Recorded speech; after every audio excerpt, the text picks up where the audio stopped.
Mirasee.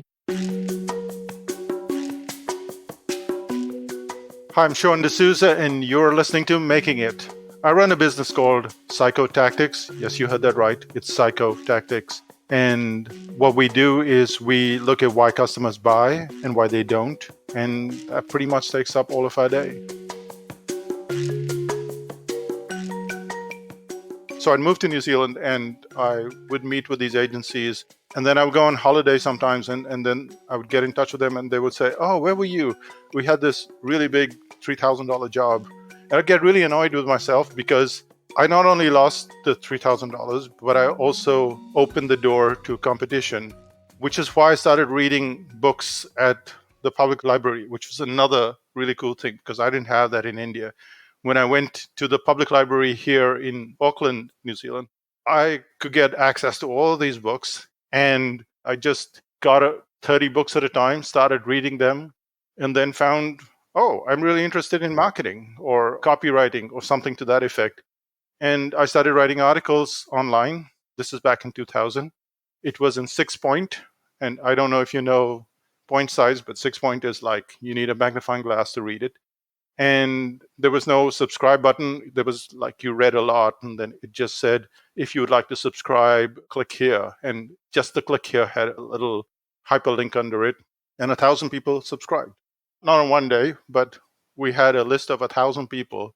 So I don't know, maybe the internet was more more gullible back then, more trusting back then, but it kind of showed us that it worked, and that's kind of where we started. So I heard this the other day on a podcast, and someone said, "What do you do for a living?" And the answer was, "I listen for a living." And it kind of takes your breath away when you realize that that's what you do. You listen, you put yourself in the other person's place. So the psychology for how the other person thinks is mostly not about some fancy thing, but about listening or watching what are they doing, and then when they don't do something the way you expect them to do, why didn't they do it? We tend to think that people are very unpredictable, but people have very few things that they are looking for, and basically they're looking for things like risk. And if there is a certain amount of risk, then they don't like that situation, and then they get to a point where, okay, I don't have that much risk, but I don't like it that much. And if I were to boil things down to how I understand the world, it is just risk and like.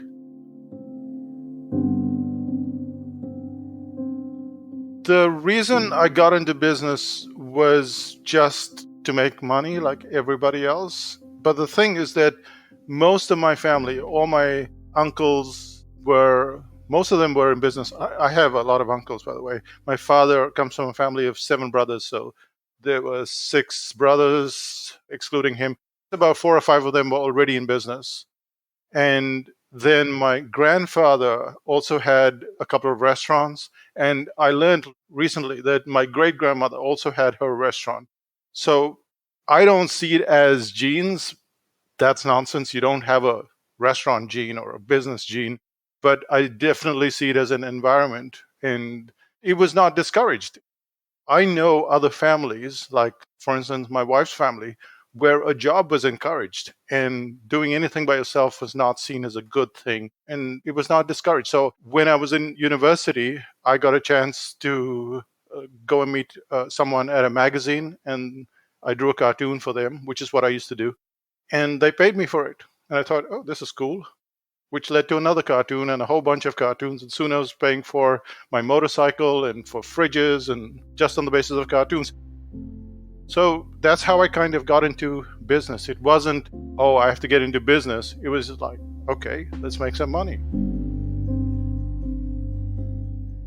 What I did recognize as I was growing up is that the teaching of my father, so he used to teach shorthand and typing, and I did a short course with him, and it kind of showed me how every time he did the same course, it was different.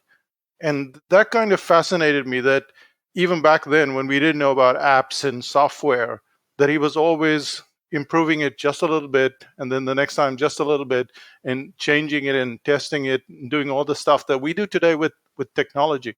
But he was doing it with this course. And I think that's kind of what sat with me.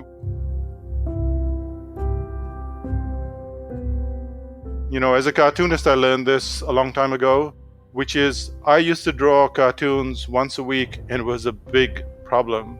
But when I started drawing a comic strip once a day, because one of the newspapers wanted it, that became easier.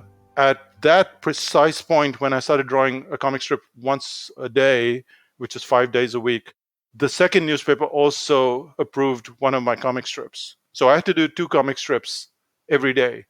And you would think that's terrible.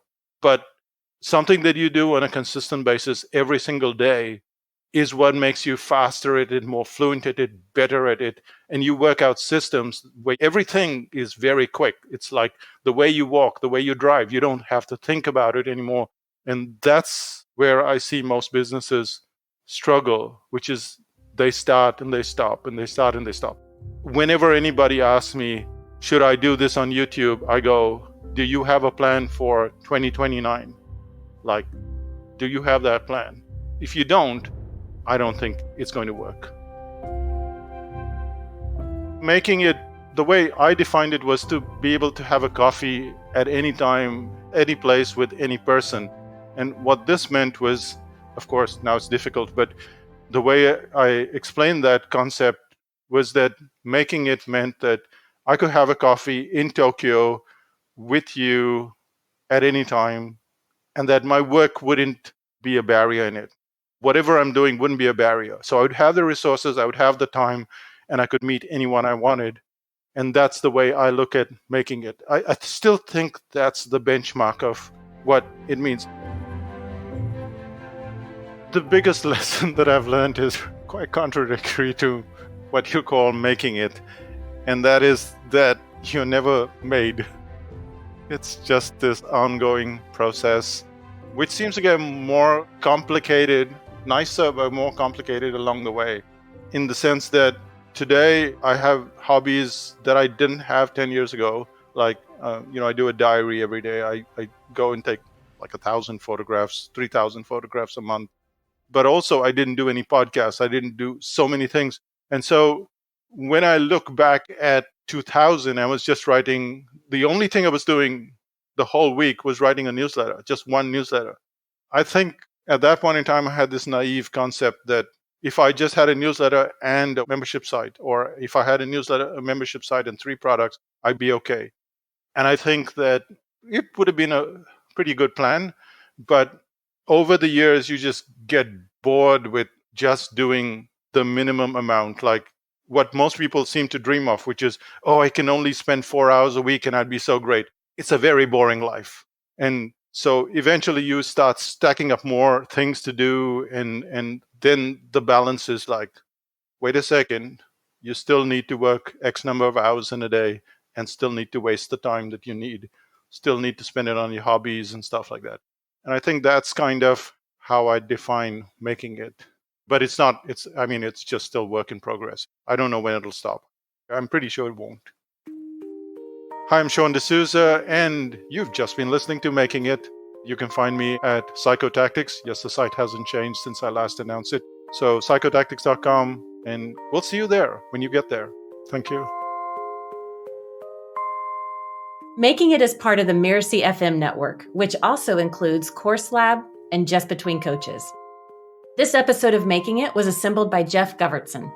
Cynthia Lamb produced the episode. Danny Bermant is our associate producer, and Danny Inney is our executive producer. So you don't miss the great episodes that are coming up on Making It, go ahead and subscribe on Apple Podcasts, Spotify, or wherever you're listening right now. And if you liked the show, please leave us a starred review. It's the best way to help us get these ideas to more people. Thank you, and we'll see you next time.